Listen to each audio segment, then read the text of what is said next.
Hello everyone, সবাই কেমন আছেন? তো আমার বেস্টুর আবদারে নতুন একটা রেসিপি নিয়ে আসলাম, বাট নতুন না, আমার কাছে নতুন।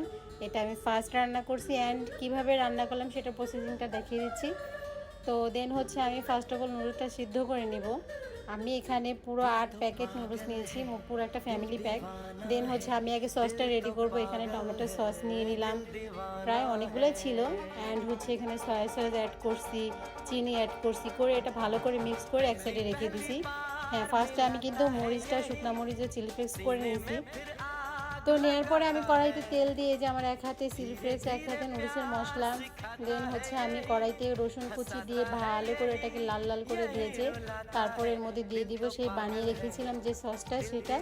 দেন সস দেওয়ার পরে আমি দিব এখানে নুডলসের মশলা, চিলি ফ্লেক্স দিয়েছি 2 চামচ। প্রচুর ঝাল খাবো আমরা, এই কারণে এখানে শুধু ঝালটাই অ্যাড করছি, বাট অন্য কিছু না। তো এটা খুবই সহজ একদম রেসিপিটা বানানো। অ্যান্ড যারা যারা ট্রাই করেন নাই, আমি বলবো মাস্ট বি তারা ট্রাই করবেন। যারা ঝাল লাভার আছে তারা, এত ভালো লাগবে যে বলার বাহিরে। দেখেন কতটা ইয়ামি হয়েছে দেখতে, মানে যতটা ইয়ামি দেখতে লাগছে বাট ততটা টেস্টও লেগেছে খেতে। আমি তো অনেকগুলো খেয়েছি অ্যান্ড আমাদের ফ্যামিলি মেম্বার যারা ছিল সবাই খেয়ে অনেক প্রশংসা করছে।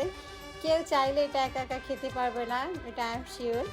তো যারা যারা এখনও ট্রাই করে না তারা জলদি জলদি ট্রাই করেন। অ্যান্ড ভিডিওটা যদি ভালো লাগে লাইক অ্যান্ড ফলো দিবেন।